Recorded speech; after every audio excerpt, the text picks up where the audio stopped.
Mambo aripo pamsiwo, iye wafa pamchinjiko, asiano uya zvino, kutora wakewo.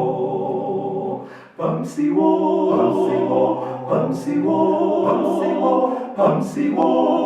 unepo pamsiwo, Hallelujah, une ari pamsiwo. Živone sože kuguja, žino žireko itika, to ona neko kasika,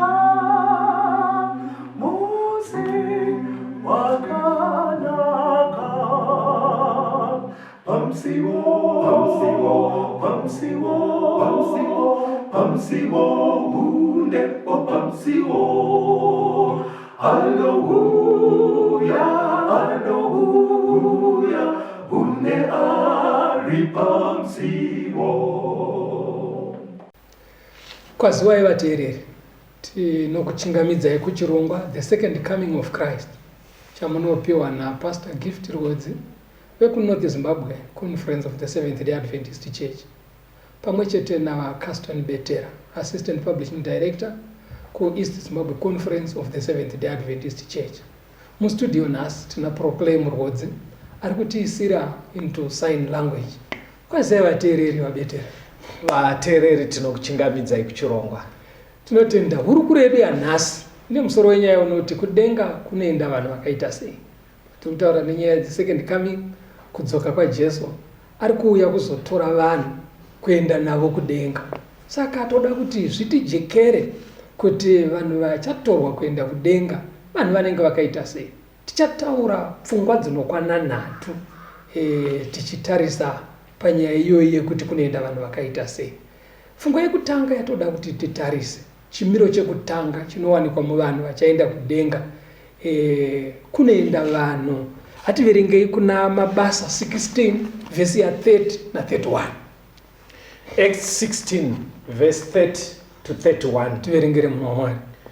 Akavaburitsira kunze akati, vatenzi, ndinofanira kuitei kuti ndiponeswe? Vakati, tenda kuna She Jesu ugoponeswa, iwe nemhuri yako. Saka chinhu chekutanga chinotsvakwa muvanhu vachaenda kudenga, vanofanira kunge vari vanhu vanotenda. Ndozvaudzwa murume. Abvunza, ndoita sei kuti ndive neupenyu husingaperi? Zvikanzi ita sei? Tenda.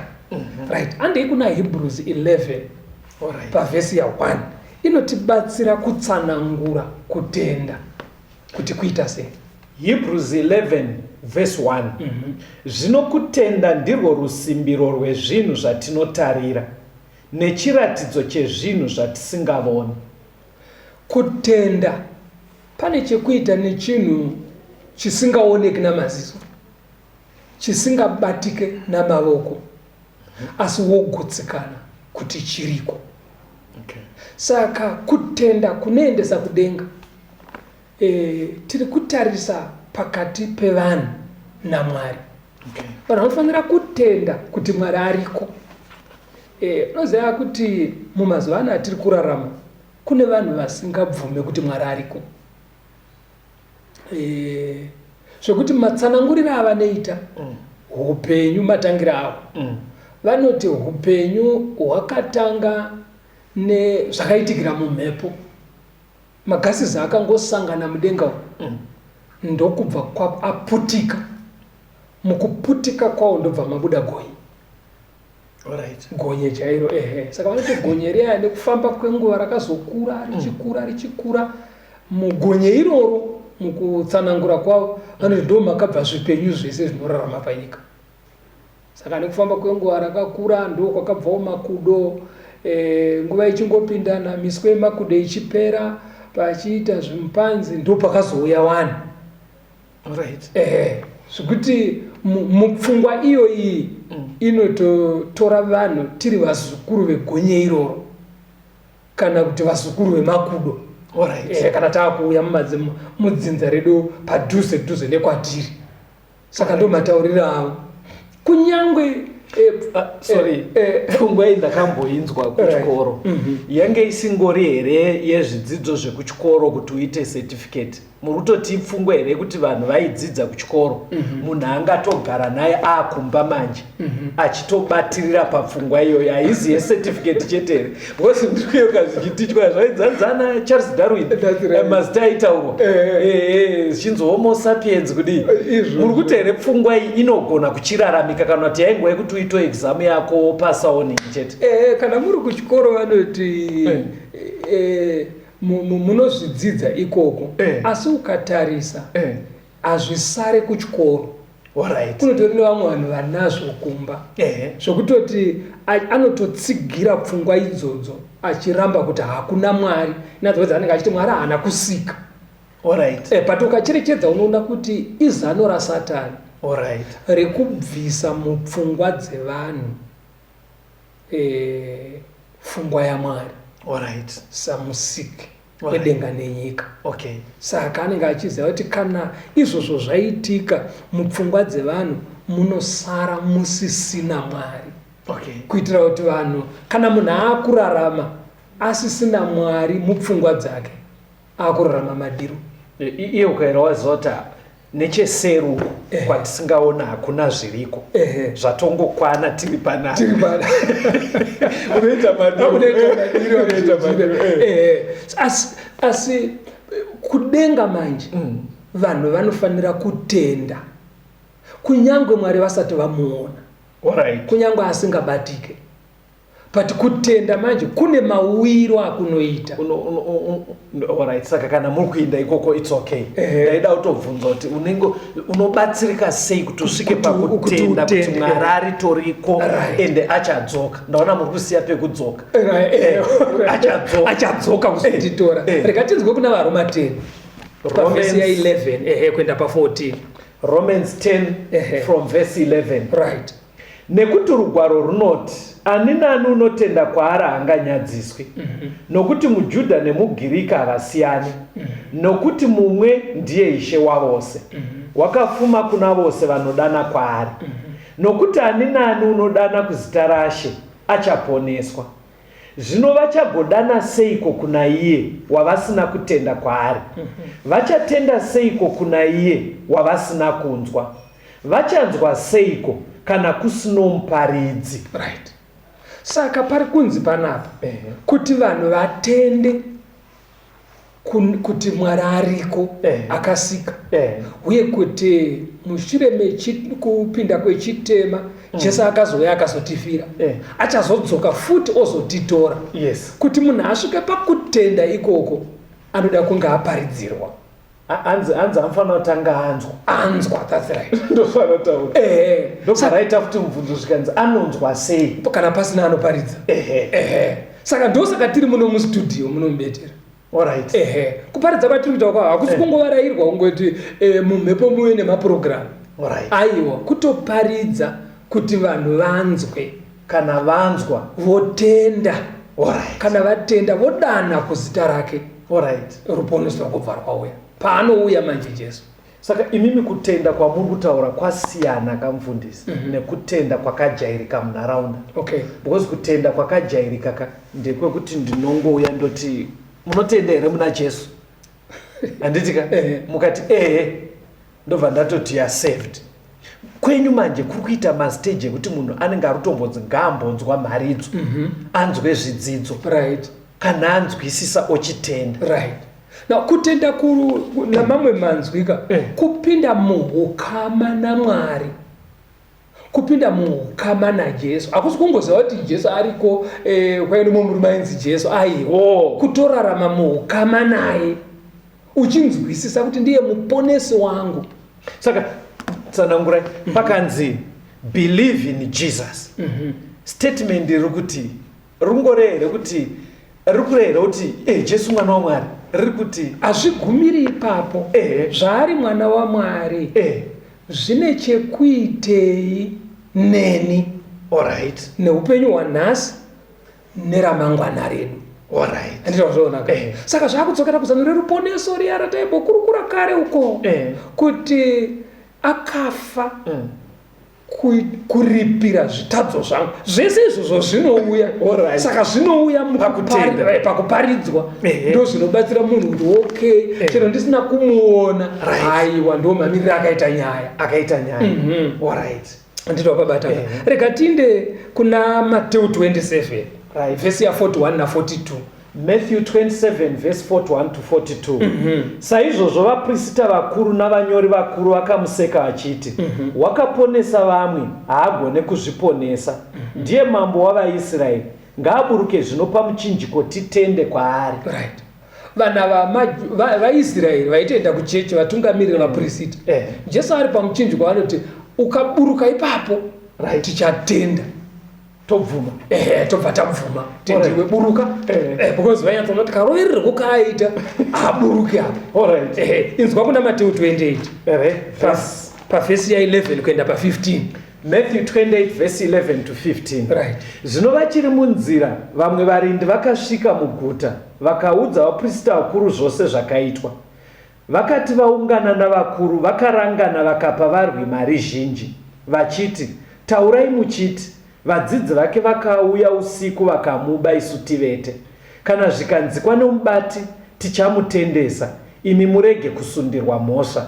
Zvino akatora mari vakaita sezvavakadzidziswa. Shoko iri rikaparidzirwa pakati pevaJudha kusvikira zuva ranhasi. Unaona Jesu amuka pakamuka Jesu vanhu vakatanga kuona kuti amuka masoja vakanga asingaende kuchechi vakava vatori pabasa vakachengeta paguva vaona achimuka nezvese zvakaitika vakamhanya kuvatungamiriri vekuchechi vakatanga kunopa ripoti zvikanzi murume uya amuka zvafamba zvakadai vaya vaiti Jesu buruka tigotenda havana kutenda amuka because Jesu akamira haana kuburuka pamuchinjikwa akamira kusvika afa avigwa after the third day ndo paakazomuka mukuteere saka waive mukana manje wekuti vachinyatsotenda kamanje kuti atozoita zvinopfuura kuburuka pamuchinjikwa but ivo manje havana kutenda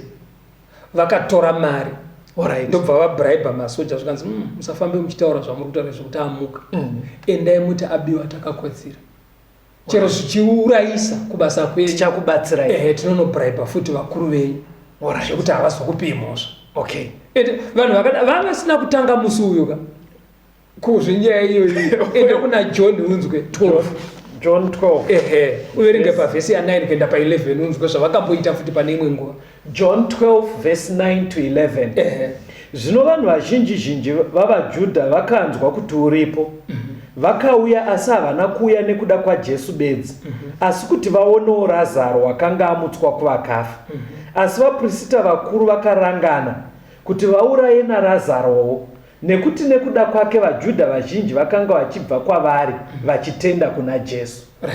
Razaro uya akamutswa naJesu muguva vanhu vakatanga kuti Razaro amutswa vanhu vachiuya zvobva zvaita kuti vanhu vatende muna Jesu saka vaprista vakuru vaya ndobva vati tikasiya Razaro ari mupenyu ievidence dzesimba remurumewo saka ngatidistroy evidence iyi kuti vanhu vasatende mari andivazvaonaka ndo zvavakabribira masoja kunyange vaigoti buruka tigotenda ivo pamwoyo pavo vakazvimisira kusada kutenda saka unoona kuti nyaya yekutenda iyi betera nemi vateereri munhu anotenda kana iye ari kuda kutenda munhu asingadi kutenda chero akaona umbowo hwakaita sei hunobatsira kuti atende anongoramba akaoma saka pastor ipapo ndapanzwa pari kuita kunge kakundityisa ndepekuti ivo havo varamba kutenda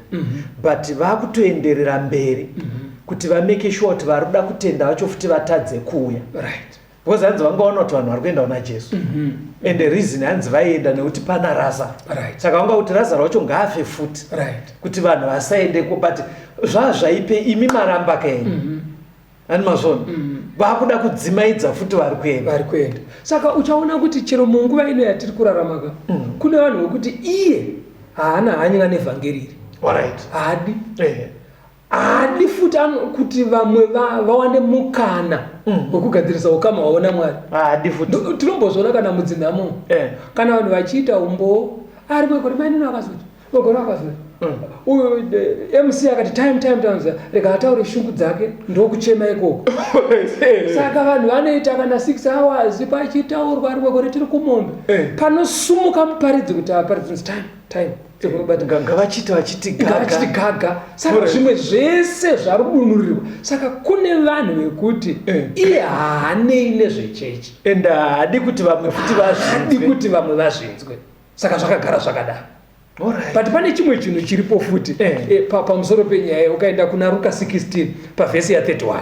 Luke 16 verse 31. Right. Akati kwaari, kana usinganzwi Mozisi navaprofita, kana vasinganzwe Mozisi nevaprofita, havangatendeswe kunyange mumwakamuka kuvakafa.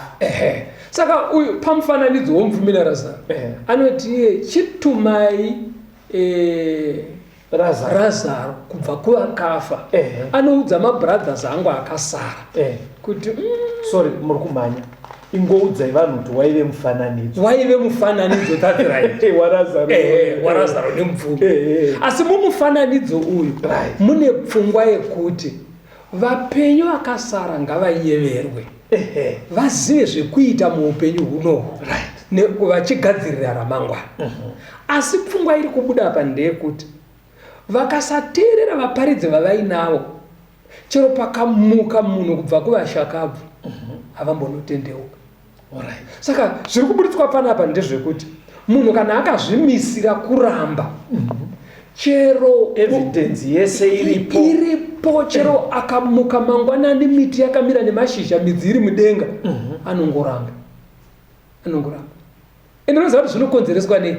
Ukaverenga Vakorinde vekutanga 1 chapter 1 verse 22 kuenda pa24.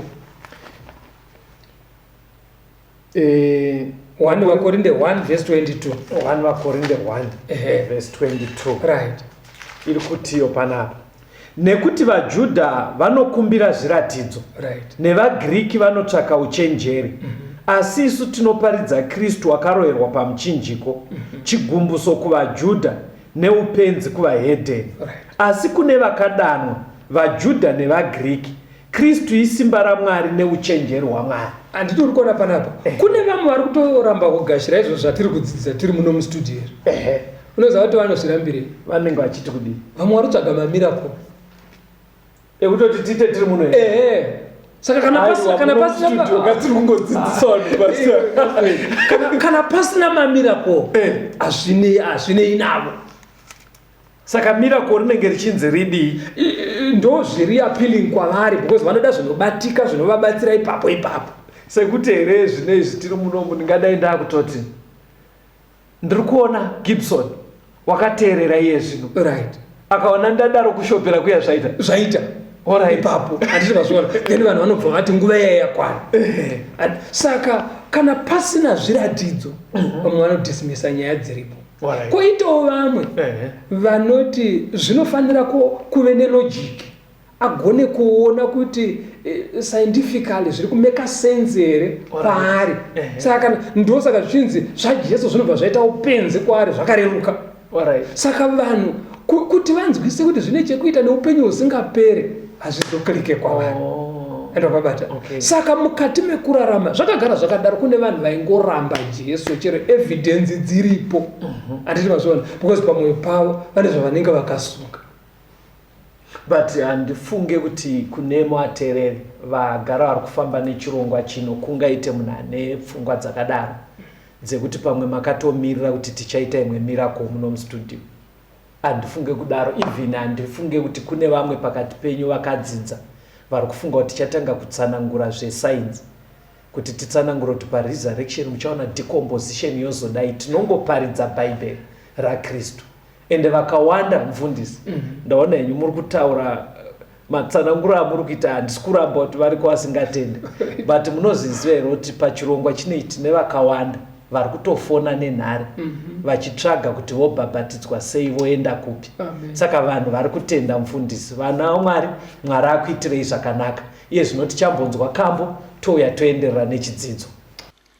Apo Jesu anouya kugashira wake, vanhu vake vakanaka vanodikanwa, senyenyedzi kudenga, vese vachapenya, vachagara naJesu wake kumusha. Vachaunganidza vana veumambo wake, vateereri vakanaka vanodikanwa, senyenyedzi kudenga, vese vachapenya, vachagara naJesu wake kumusha. Vana vese vanodisa muponesi wavo, vari vake vanokosha vanodikanwa, senyenyedzi kudenga, vese vachapenya, vachagara naJesu wake kumusha. Tinomuchingamidza vateereri, tiri kuenderera mberi nehurukuro yedu. Kudenga kuchaenda vanhu vakaita sei? Taona kuti chekutanga chinotarisirwa kune vachaenda kudenga, anzi munhu anofanira kutenda. Tenda kuti Mwari ariko akasika, kutenda muna Jesu saishe namuponesi, kuzvipira kwaari nekurarama muukama naye. Handei pane chechipiri chinofanira kuwanikwa kune vanhu vari kugadzirira kuzoenda kudenga. Mabasa chapter 2 verse ya 37 na 38. Acts of the Apostles 2 verse 37 and 38. Zvino vakati vachinzwa izvozvo vakabayiwa pamwoyo, vakati kuna Petro nekune vamwe vaapostoli, varume, hama, tichaiteiko? Petro akati kwavari, tendeukai mumwe nemumwe wenyu abhabhatidzwe nezita raJesu, kuti mukanganwirwe zvivi, mupiwe chipiwa chemweya mutsvene. Panapa vanhu vanzwa shoko musi wePentecosta, vaparidzirwa, vabayiwa, vadzamirwa neshoko riya riya. Vanobva vabvunza, toita sei shoko tarinzwa? Peter anobva ati, tendeukai mumwe nemumwe wenyu, repentance, mobhabhatidzwa kuti muregererwe zvakaipa, mozopiwa mweya mutsvene anokubatsirai kurarama chiKristu. Now pane imwe pfungwa yekuda ipapa tisati tabva kubetera, yekunzi pari kunzi tendeukai mumwe nemumwe, individual. That's right. Vamwe vari kuti kana vhangeri varinzwa vakagarisana semhuri, unzwa baba wavo kuti ndochichi kwamunofanira kuendawo. Akuudza mhuri yake kuti ndochichi kwekuendawo. Zvekuti vamwe vanobva adhiraivha mhuri yake oiendesa kuchechi, kumisangano achivapa mari vachienda, asi iye achienda kwaanoenda. Kati Bhaibheri riri kuti tendeukai mumwe everyone azviitire pake, baba pavo, mai pavo. Hapana anoponeswa ndamhuri yake inonamata, umwe nemumwe. Saka chinodiwa kutendeuka, right? Then kana munhu atendeuka obhabhatidzwa. Kune vanetsika mufundisi yekuti avarambe shoko parinoparidzwa, mukatosvika unonzwa vanangu pana ngarambe zvaMwari, aiwa taurai vanangu, munotogara nawo 30 minutes, matodzidzonzwa aiwa mufamba zvakanaka, ane nazvo zvaitika, but ane kakungotya kuti zvine kunzi ndezvaMwari Mwari, saka handingabva ndanzikonzi shuwa ndakadzinga vanhu vaida kusvikondinamatira, but kutendeuka chaiko hapana. Avapo panyaya aiwa, avaverengi pane vachaenda. Kungoziva hako kuti kune zvaMwari, but havasati vapinda muregister, vachatorwa kuenda. Ane pana mabasa 8 verse 35. Mabasa 8 35. Ipapo Filipo akashandisa muromo wake akatanga parugwaro akamuparidzira Jesu.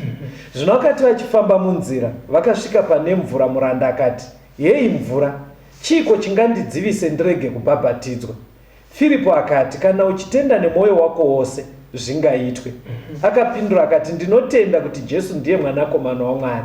Akarayira kuti ngoro imire, vakaburukira vose mumvura. Iye Filipo nemuranda akamubhabhatidza.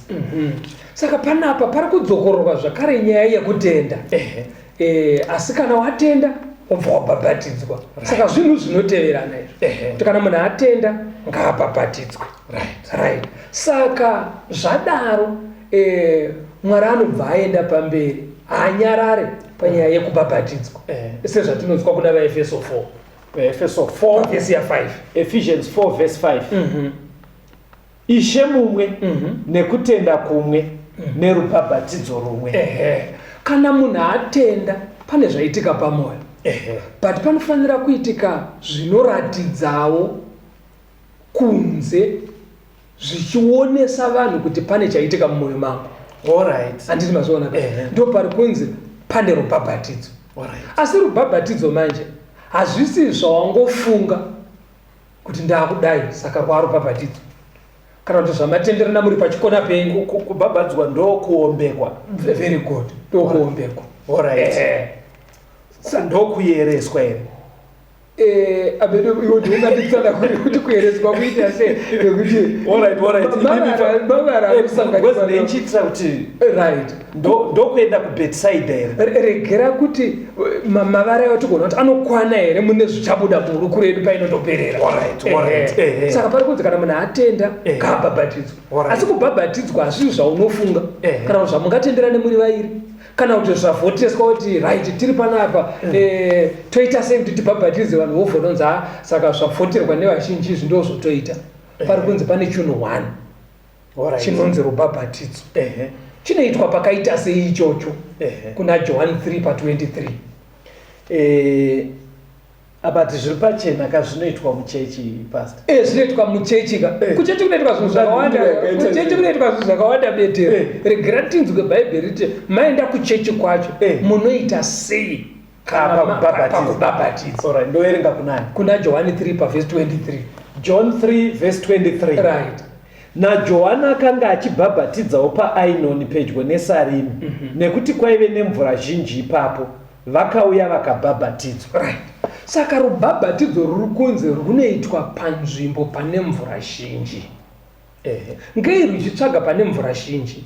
Takambodzidza mune chimwe chikamu chakapfuura kuti rubhabhatidzo rwune zvarunofananidzira, rwune zvarunoreva. Sekudaiwo Paul kuna vaRoma chitsauko 6:3-4 anoti rubhabhatidzo Romans 6 verse 3-4 anoti rubhabhatidzo kufananidzira kufa, kuvigwa nekumuka naKristu. kureva kuti pakubhabhatidzwa pane muenzaniso wekufa kwaKristu right nekuvigwa kwake nekumuka kwake. Alright. Kuna Johani 3 Nikodimasi achiudzwa naJesu pavhesi ya5 kunonzi rubhabhatidzo kuzvarwa patsva mudumbu remvura. Saka pachitsvagwa mvura zhinji yekuti kana vanhu vasvika pamvura zhinji munhu paanonyudzwa paya mumvura zhinji kucherechedza kuti pane munhu aisimborarama mandiri aitadzira Mwari munhu iyeye afa nekutenda kwandaita. Saka akuvigwa muguva remvura. Very good. Saka panonyudzwa munhu pasapa taperekedza munhu wekare airarama mandiri tamuviga muguva remvura. Rwodzi wekare ovigwa avigwa. Right. Saka munhu anovigwa kamwe chete. Saka uyo anobva anyudzwa kawanda. Then panguva iyoyo yaanenge ari pasi mvura inobva yashanda semimba. Mimba mukura pregnancy. Kuti mai vakazvitakura mwana anenge ari mudumbu. Saka uyo apinda mudumbu remvura. Alright. Saka panguva iyoyo paanobuda kwazvarwa munhu mutsva.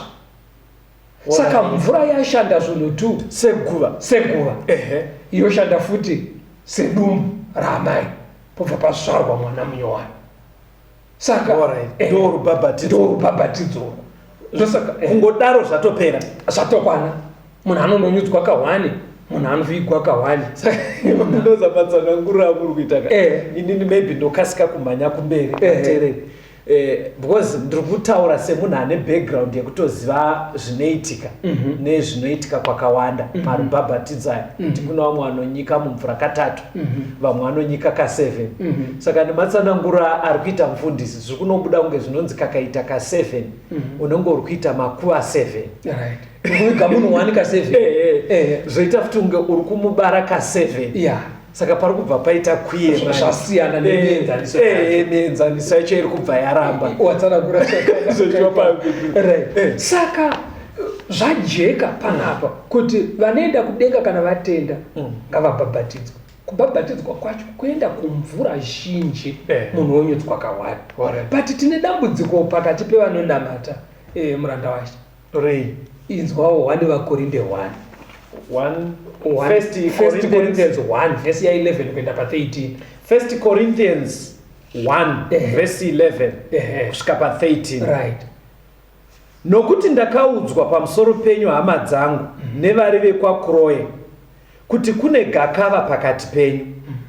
Zvandinoreva ndizvo kuti mumwe nemumwe wenyu unoti ini ndiri waPauro, ini ndiri waApolo, ini ndiri waKefasi, ini waKristu. Ko Kristu wakaparadzaniswa here? Ko Pauro wakaroverwa pamuchinjiko nekuda kwenyu here? Ko makabhabhatidzwa muzita raPauro here? Dambudziko manje warinzwa betera pakati pevatendi. Hanzi umwe ndakaudzwa naKroe ndipora kudaro kuti umwe ari kuti ndiri waApolos, umwe woti ndiri waPaul, umwe woti ndiri waKefasi, umwe woti ndiri waKristu. Saka ndo exactly zvatinosangana nazvo mumatende. Mukamati imimi munhu ngaatende vese wotenda, moti munhu ngaabhabhatidzwe. Munodzidza manje mabhabhatidziro unoona asiyana. Mudzidza kuti bhaibheri riri kutendai pamvura zhinji munhu anyutswe kawanda vanhu vanenge vakudaidza mazita emachechi. Indiri wechechi yakakati vateereri zviri kutsanangura mufundisi vari kuti zvimwe zvidzidzo especially zvatiri kutoita pano vazhinji venyu muri kutonyatsozoona ndo zviri kutaura bhaibheri ende munyatsoti ichi ndo chokwadi Mwari akukomborerei ende muri kubva matotenda vamwe kuburikidza nenhare dzatiri kuwana nemafoni nemameseji ari kutoratidza kuti vamwe vari kubva vatobva kutsika dzekare vachibatsirwa nesimba raMwari. But bhaibheri riri kubva rati kune vachaenda kudenga stage inodiwa masvika stage yamaveya bhabhatidzwai. Saka ipapo vanhu hanzi namufundisi ndo pari kubva patanga nyaya manje kuti bhaibheri tarinzwa zvarataura kwanzi imimi vateereri muri kubva machitanga kutaura nyaya dzemachechi manje muri kubva masendamisa bhaibheri parutivi muchitotanga kuti aiwa kaisusu kuchechi kwedu tinodai. Pfungwa iyo iri kuzobvepi vateereri? Kumwe kwese kuri right panongosvika parubhabhatidzo muri kubva manovhika munotanga kutaura mazita emachechi. Taura yenyu. Saka ndo dambudziko ratiri kusangana naro iroro. But chinodiwa manje chekuti ukaona zviri kurayirwa nemutungamiriri wechechi zvapesana nezvinorayirwa naJesu. Unoziva kuti kudenga hakuzi kwemachechi, kudenga hakuzi kwevatungamiriri. Hakuna mutungamiriri wechechi achamhanya nechikombe achitakura vanhu kuenda navo kudenga. Vanhu vachatosvikotorwa naJesu. Saka ukaona zvinotaurwa nemutungamiriri wechechi zvapesana nezvinotaurwa naJesu, pakutodiwa sarudzo kumutendi. Unofanira kuzvimisira kuteera Jesu ndiye ane kudenga. Handiti wazvionaka? Saka ndo zvazvinoita. Saka hatidi kuti vanhu vamire utore comfort muzita rechechi. Tora comfort mune zviri kurayirwa naJesu woita sezvaari kuda tozogadzirira kuzotorwa naye. Achasikotora vanhu mati ndiJesu Kristu mwanakomana waMwari. Sorry mundisi. Makuriro angu ndo anoita kuti nditaure tumwe tunhu twakadai. Muchitoona taamustudio mufundisi takabva kwakawanda zvakatojeka zveshuwa ndiye achauya but ndainzwa pari kunyengeterwa pachitonzi imimi vakapiwa negore jena ibvai masvitsa pana Petro ane kii dzekudenga. Kana Petro mataura naye ngaasvitse pana Michael naGabriel vasvitse pachigaro chaBaba pane ndaza yevana vacheche vakakomberedza. andimukona rodhi yake yekuenda yakadzimara kunosvika kudenga mukutsaura kwaitwa nyaya pasina Jesu. Saka pamangotaura kuti hakuna nekombi sori, saka ndambokuisai parutivi kuti saka nyaya saka muri kuti imimi alright, conclude parubhabhatidza muri kuti mfundi now regati conclude tiri pana Peter wokutanga 3 verse 21. alright, verse 21 iri kutiyo naiwo mufananidzo werubhabhatidzo runokuponesai zvino rusingareve kubviswa kwetsvina yenyama asi kutsvaga hana yakanaka kuna Mwari nekumuka kwaJesu Kristu. Rubhabhatidzo uri kunzi mufananidzo, hakusi kunogeza hayo, asi zvine zvazviri kufananidzira. Alright, asi mukufananidzira kwedu zvakarayirwa naMwari. Mukatarisa muchapter yacho iyi Peter ari kutaura anobva apa muenzaniso wezvakaitika panguva yaNoa, kuti maponeserwo akaitwa Noa nemhuri yake vakatera zvakazvarayirwa naMwari, because mvura yakuda kuuya yemurove Mwari anoti kuna Noa vaka ark, ende ark yakapuwa maspecification. Vataura kureba kwayo 300 makubiti ne150 makubiti, upamhi hwayo nekukwira mudenga, zvese izvozvo nepaienda window nedoor, zvese zvakarayirwa naMwari, zvaine maspecifications azvo. Achibva atoudzwa nemuti wekushandisa wainzi mugoferi, ndobva anzi nama nenamo mukati nekunze. Mwari aiziva simba remvura yaaizonayisa nemhepo yaizovhuvhuta padutu iroro, saka akamupa maspecifications aizokwana vaifanira kupinda nezvaifanira kupinda nekusimba kwayo. Saka chakaponesa Noa kuteerera zvakarayira Mwari. Saka rubhabhatidzo futi rine maspecifications. Kuteerera kwake kuya ndokwakachizonoratidza nekugadzira areka. Alright. Saka rubhabhatidzo futika Mwari akatonyatso-kudoma nekuti ita so kana muchibhabhatidza pamvura zhinji munhu unonyudzwa kawanda. Saka hazvisi nyaya yemachechi, haisi nyaya yekuti sekuru wangu akazoti takambotamira kwakati, inyaya yekuti Mwari ari kuti kudii kana watenda bhabhatidzwa. Unobhabhatidzwa sei exactly kana wadaro? Pamuri kutaura pastor, ndiri kuzviisa mupfungwa dzevateereri vedu.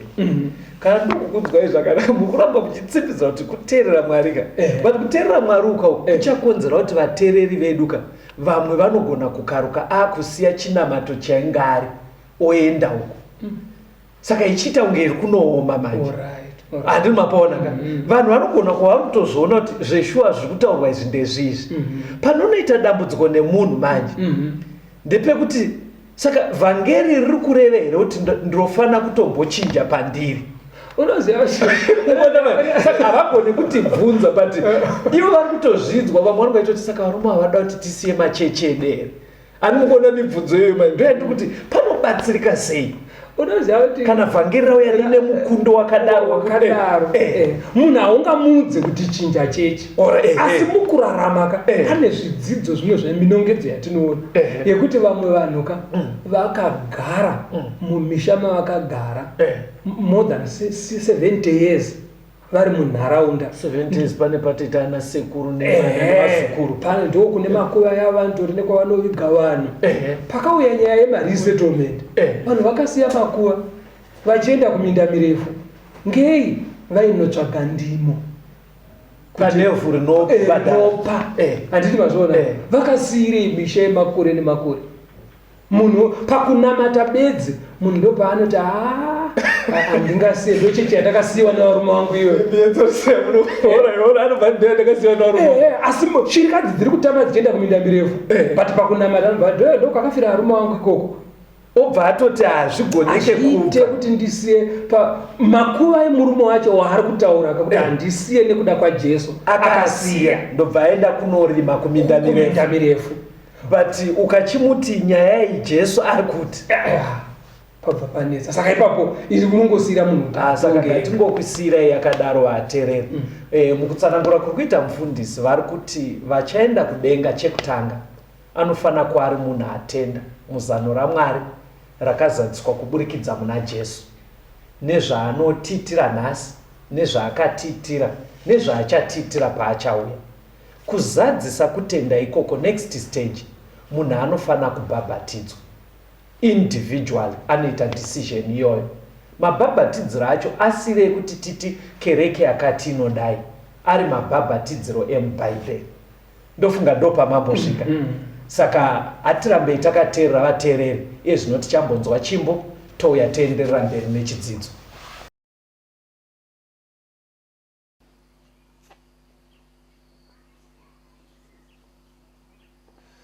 Kuti tenzi anoridza tsuri yekugumayo, apo nguva yepasi yaperawo. Kuti wakanaka wese vanounganidzwapo, mazita anodaidzwa ndiripo. Mazita anodaidzwa ndiripo. Mazita anodaidzwa ndiripo. Mazita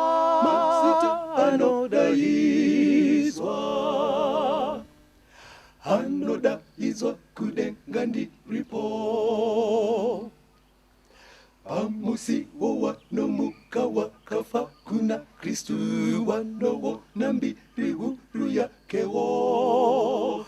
Apo wasarudzwi wanosangana kumushako, mazita anodaidzwa ndiripo.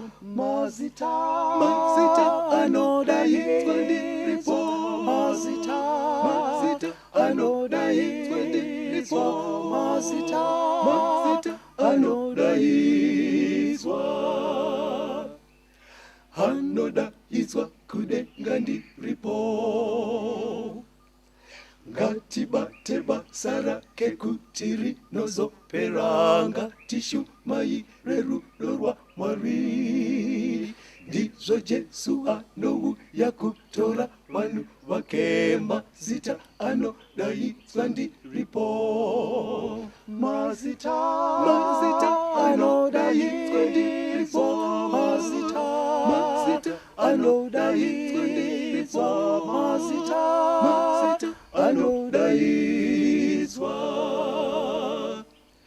anodaizwa kudenga ndiripo. Mazita anodaidzwa ndiripo. Mazita anodaidzwa ndiripo. Mazita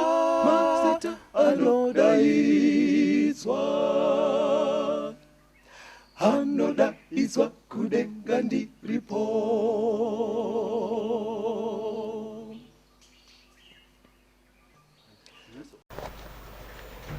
Tinomuchingamidza vateereri, tiri kuenderera mberi muhurukuro yedu, vanhu vachaenda kudenga kunoenda vanhu vakaita sei. Regai tipinde tinonzwa kuna John chapter 15 pavhesi ya 10. Tinzwe chimwe chimiso chechitatu pahurukuro yedu yanhasi. John 15 vhesi ya 10. Right. Kana muchichengeta murayiro yangu, muchagara murudo rwangu, seni ndaichengeta mirayiro yababa wangu, ndichigara murudo rwavo. Jesu ari kuti vana vaMwari vanofanira kugara murudo rwaMwari, kurarama muhukama naMwari. Nekuti kune kutaurika kungoti kana uchingoda Mwari zvato right, kana uchingoda Mwari zvato right. Jesu ari kuti kurarama mukudanana naMwari, kurarama uchichengeta mitemo yake. Inini ndaichengeta mitemo yababa wangu, ndichigara murudo rwavo.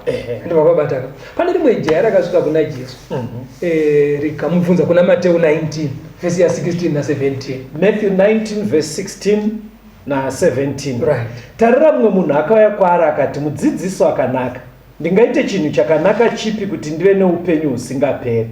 Akati kwaari, unondibvunzirei pamusoro pezvakanaka? Uripo mumwe akanaka, asi kana uchida kupinda paupenyu, chengeta mirayiro. Right. Saka Jesu ari kutsanangurira jaya iri, anoti kana uchida upenyu husingaperi, chengeta mirayiro. Yes. Tanzwa kwekutanga kwenyaya yedu kuri kuti munhu anofanira kutenda. Ndizvozvo. Kana atenda, oratidza zvaitika mumwoyo make nekubhabhatidzwa. Kana abhabhatidzwa, haadzokeri kuupenyu hwaairarama kare asati atenda. Chachisikwa achitsvaka ichi. Alright. Akufanira kurarama achichengeta mitemo yaMwari. Okay. Atinazvo ndokurarama muhukama naMwari, ndokurarama murudo rwaMwari. Saka mitemo hatiirase kana munhu atenda. Alright. Mitemo yachoka inotsanangurwa nekutambanudzwa zvakasiyana siyana. Tinongobata mienzaniso mishoma shoma yekuti mitemo yacho inochengetwa sei. Vaefeso 4 vhesi ya 25 kuenda ku31. Ephesians chapter 4 verse 25 to 31. Naizvozvo bvisai nhema mutaure zvokwadi mumwe nemumwe kunewe kwake, nekuti tiri mitezo mumwe wemumwe. Tsamwai musingatadze, zuva ngarirege kuvira muchakatsamwa. Musapa dhiabhurosi nzvimbo. Wakaba ngaarege kubazva, asi zviri nani kuti atambudzike, abate nemaoko ake basa rakanaka, kuti ave nechaangapa vanoshayiwa. Mumuromo murege kubuda shoko rakaora, asi rakanaka, ringasimbise pakafanira, rivigire nyasha avo vanonzwa. Regai kuchemedza mweya mutsvene waMwari, wamakaisirwa chisimbiso maari kusvikira pazuva rokudzikinurwa. Shungu dzose nekutsamwa, nehasha nekupopota, nekutuka, nezvakaipa zvose ngazvibviswe kwamuri. Uri kuona pari kutsanangurwa machengeterwo yemitemo yaMwari. Ndinozvatonza akaba ngaachireka kuba. Ende kuba kuri kurambidzwa pakapa. Kuba kwemhando dzese. Because kuba kune marudzi ako. Mukatarisa Proverbs 20 verse 10 inotaura imwe mhando yekuba yekuti vanhu vanenge vaine zvavanotengesa, vaine zvavanoeresa zvacho. Hanzi vamwe vanogara nezvekueresa zvizviri. Chiri correct nechimwe chinobiridzira. Andinozviona inzira yekuba nayo kuba kwemhando dzese zvinonzi vaimboba chiregerai. Poenda pamberi zvonzi kutuka mumuromo menyu ngamurege kubuda mashoko akashata, kupopota ukazongota jokes jokes kani watotaura zvarambwa handiti muri kuzvona. Saka kune kutaura kunoumba zvakashata. Zvese izvozvo pavana vaMwari zvirimo mukuchengetwa kwemitemo yaMwari. Andivapabataka ndo imwe mhando yekuchengeta mitemo. Reka tiende pana Isaiah 66 pavhesi 16 na 17. Isaiah 66 verse 16 na 17. Vanozviita vatsvene nevanozvinatsa kuti vaende kuminda, vachitevera mori pakati, vachidya nyama yenguruve nechinonyangadza nembeva, ivavo vachapera vose, ndizvo zvinotaura Jehovha. Saka panapa mirayiro yaMwari kune mirayiro pakugarisana. Kune mirayiro pakudya.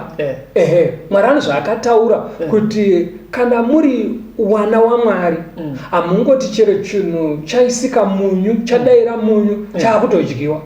Chero parurimi chabvuma chaakutodyiwa.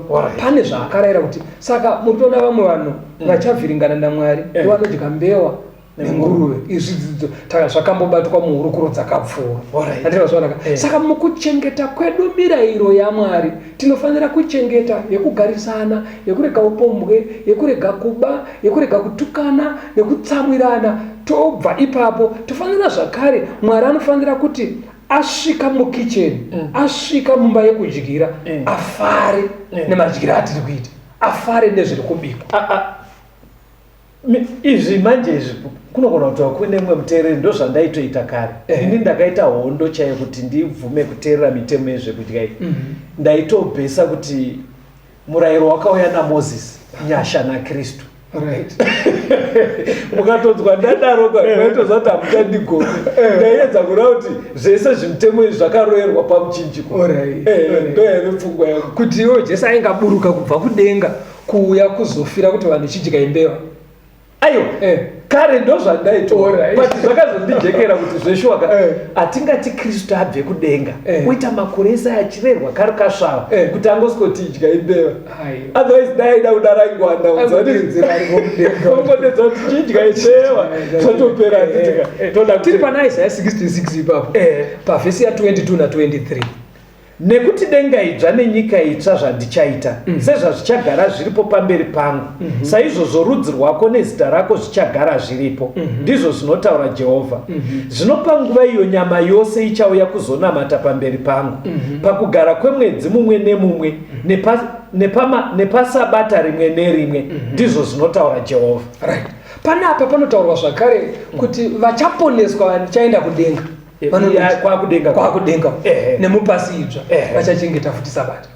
iri takaridzidza nechimwe chezvikamu chakapfuura kuti sabata kuna Exodus 20 rinotonzi izuva rechi7 pavhiki.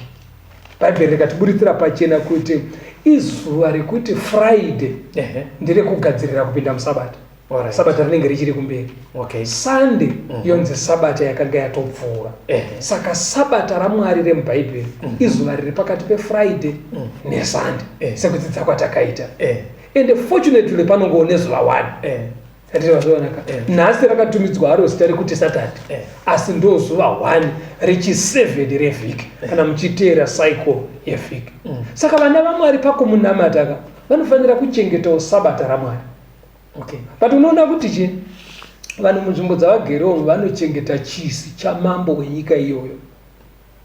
Kwedu chisi chekwedu kuhedza kwaChief Svosve Friday. Handiti wazvaona. Atiende munda. Ukaenda kune dzimwe nzvimbo vanoita chisi chavo Thursday, vamwe vanoita rimwe zuva.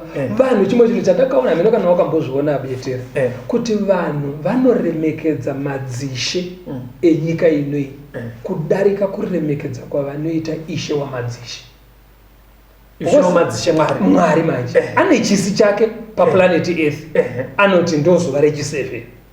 Vanhu vanogona kurizvidza iroro asi kana kwakuuya kuchisi chaishe wemudunhu mavagere vanochichengeta vachichieresa nekutonoripota asiri kuita handiti wazvaonaka. Saka Mwari saishe wamadzishe kune vari kumunamata vari kugadzirira kuzoenda kudenga anovatarisira kuchengetawo futi chisi chake paplanet Earth. Mubvunzo wandairamba ndinawo kare pandaita zvidzidzo izvi wandisina kupindurwa asi ndakatozongodhisaidha kuti nganditendeuke. Ndairamba ndine mubvunzo wongoti saka vada kureva here bedzi kuti vanochengeta sabata ndo vachaenda kudenga, saka vada kurati vanhu vese ava Mwari achavarasa. Noza ndakadzimara kutozotendawo pasina anyatsondipindura. Vaparidzi vazhinji vataisangana navo vaingoti izvi ndo zviri kutaura Mwari. Wezi ndini ndaitsvaga kuti ndaita kunge ndoda kuvarwisanisa nevanhu.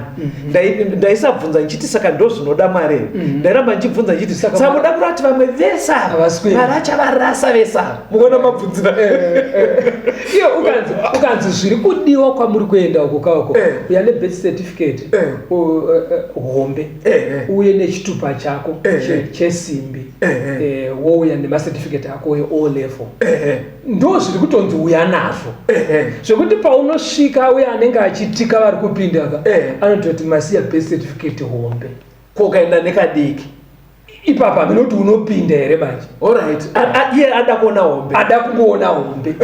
Saka kuna vamwe achenda munotora hombe. But unogona kutodzoka vamwe vapedza maenda. Saka ini mubvunzo wandaita karema ndekuti saka vari kungoda nemabhethi mahombe chete. Saka vari kufunga kuti vane madiki ese toita sei. Chero vakawanda but Mwari ari kungoti vanhu vanofanira kuita izvi. Alright. Atendei pamberi 1 Vakorinde 7 verse 2.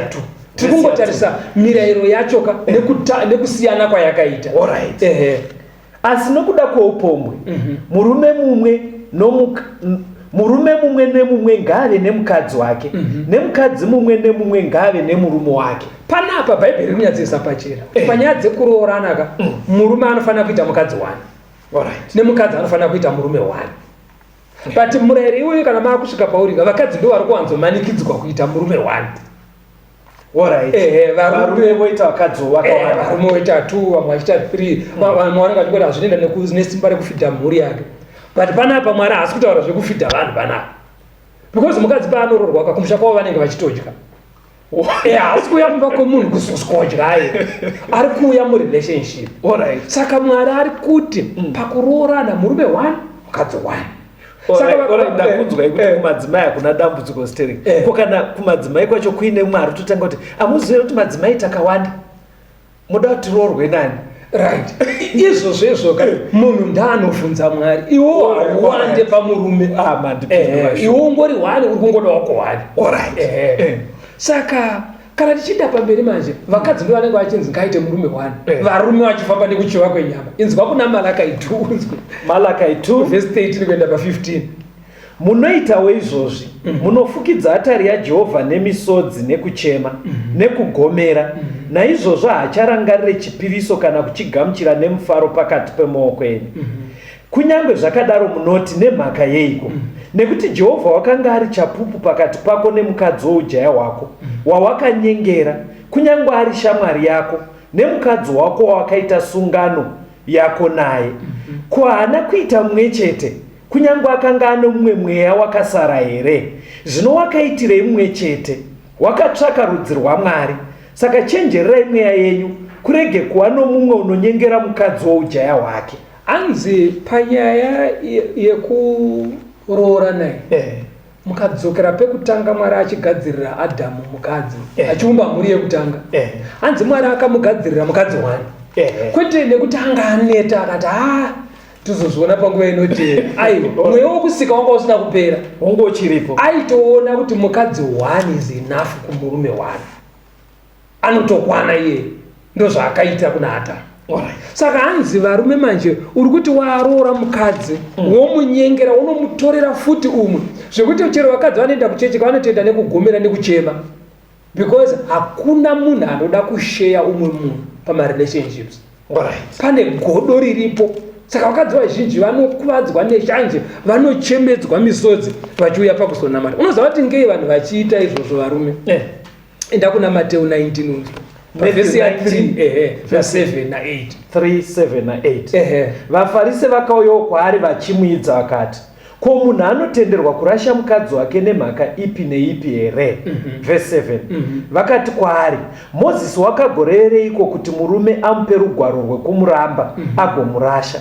Akati kwavari, nekuda kwoukukutu hwemwoyo yenyu Mozisi wakakutenderai kurasha vakadzi venyu, asi kubva pakutanga zvakanga zvisina kudaro. Saka uri kuona chiri kuitika panapa, vakomana vari kuti imimi muri kutirambidza kuramba wakadzi wedu kana usiya wakadzi wedu, but Mozisi wana akati kana usingachagutsikane naye unomudivhosa umupa certificate. Zvikanzi chakaita kuti Mozisi adaro kuoma kwemwoyo yenyu imimi, asi pakutanga zvakanga zvisina kudaro. Saka pfungwa yemarriage hamuende kunotora pane vakaita mistake vari kuteera ukukutu hwemwoyo kuti David akaita vakadzi vakawanda wani, Abraham akaita vakadzi vakawanda wani. Hamuende pane akaita mistake kuti mukirasi medu muri kungondipopotera kuti tatadza but mukoma kastori vakatadza wani nedziwe. Aiwa, hatikope vakatadza. Munodzokera pane zviri correct. Pane zviri correct ndezvekuti murume 1 nemudzimai wayo 1 ndo pfungwa yaMwari pamarriage. Saka nyaya yekuti uri murume 1 uite madzimai iyoyo yabuda muzano raMwari. Madzimai iri muukukutu hwemwoyo nekuchiva kwenyama, haisi mupfungwa yaMwari. Nditi mazvoona pakajeka. Saka mukupendera nyaya yedu unoziva kuti mimwe amwe mameseji ari kuuya unoziva mwaitaura kuti muri kuticha wakomana, cheche inoticha, asi inini ndina mainini wangu inini vanopinda chechi asi waroi. Kunzwa munhu achidaro unonzwa ana aitaura kuti kuticha munoticha wakomana, but inini sekuru wangu wakabhabhatidzwa inini asi wakaita wana newakadzi wewana. Inini pana akatonditi aiwa Mwari akukomborere pane chidzidzo chandaendaitisa. Zvikanzi asi mimi kuchechi kwenyu munoti here ndimunotendera here mayouth enyu kudanana nevarume vevanhu? Ari kutotaura kuti waticha zviri correct mayouth enyu hasi right. Mudzimai aitotaura kudai. Saka ndakatokurumidza kuona kuti anenge aitova nebundu pamwoyo sekunge kumuyouth wekuchechi kwandinoenda anenge aidanana nemurume wamai. Saka izvozvo zvinoitika. Ndosaka uchinzwa Paul kuna vaRoma 2 achiti kune pavhesi ya23 na24 hatichaiverenge, unonzwa achiti kune vamwe vari kutoshoresa Mwari ivo vachienda kuchechi nekuda kweunhu hwavo, because vanoenda havo kuchechi asi havachengete mitemo yaMwari. Kuna Matthew 23 kana mukazoiverenga vateereri pavhesi ya 1 kuenda pa3, Jesu anobva ati vanyori nevafarisika vari pachinzvimbo chaMozisi vanoticha zviri correct, asi pakurarama vararame sezvinoreva shoko. Saka imi minzwai zvavanoticha, moteedzera zvavanoticha, but musavakope pakurarama. Saka pakurarama ngatikopei zvakanaka. Unoziva kuti vanhu vanodaro zvavoka, but unoziva kuti imo mukurarama chaiko vanhu vazhinji vaunoona vakafunda kukunda maticha akavaticha. Hapana kuti ndogumira paform 4 pakagumira ticha wangu Alright. Kana zviri zvekunyika ukoka zvepano pasi vanoda kupfuura maticha. Kana zvazvekudenga manje unzwa kuti imi mapastor iva exemplary. Kudenga hadi kuenda ndapastor akundikana. But kana achita zvedzidzo anoda kusvika kucollege, anoda kukunda ticha akamuticha form 2 akagumira A level, asi adaenda kucollege. Kuchechi muri kuti mufundisi paagumira ndopa isusu achada kupfuura ipapo. Alright. Ende vamunoziva kuti mwana wopa next door mujura uri pa next anga akatofoira. Kuchikoro kwaakafoirira ikoka vanodrive kundotsvagira wavo mwana nzvimbo. Kuchikoro kwakafoirira wepa next vanonotsvagira wavo nzvimbo. Asi kuti munhu achienda kuchechi kwakafoirira amaini nevake kana muyouth uyo hadi zvane kuti zvekudenga achati. Matsanangurira munoita kuti ngemurikuisa vanhu pakona. Manzwisira ndaita mufundisi pava pachidzidzo ichi, vachaenda kudenga vanhu vanenge vatenda muzano raMwari nekudzidzisa kuri mubhaibheri. Vanhu ivavo zvisarudzira kubhabhatidzwa sezvinoreva bhaibheri. Vabuda mudumbu remvura, Mwari achivapa simba vochichengeta mitemo yaMwari yese mukuzara kwayo sekuedza kutsanangura kuri kuita mufundisi. Pazvinenge zvichiitika izvi, Mwari anenge aine ukama nevanhu vakadaro vachigara murudo rwaMwari. Pazopedzisira mufundisi muchitsanangura nyaya yenyu, vari kuti chimwe chinogona kudaro chiri kutokugumbusai vateereri pamuri kutinzwa.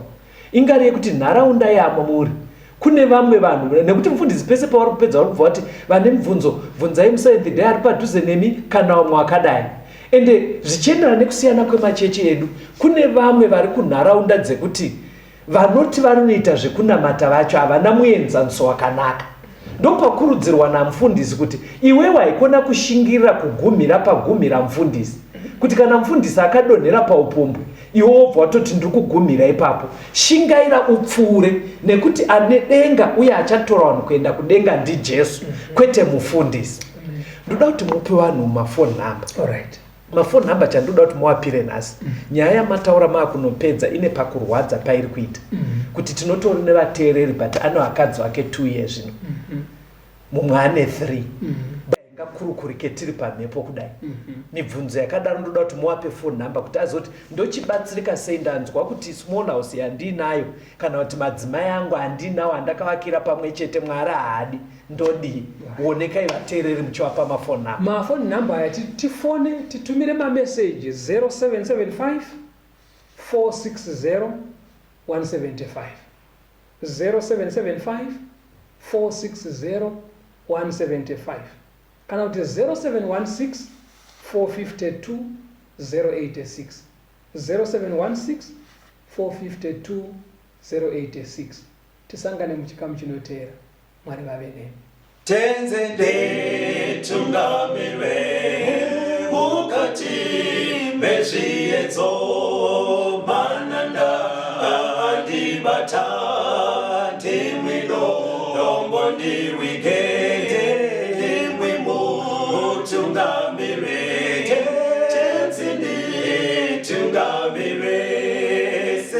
semwana onyaradzwa munganyaradze nyanza mananda anomunzwa kana matinyarara emwete tenzi wenyanza tenzini tungamire apo ndasvika nyanza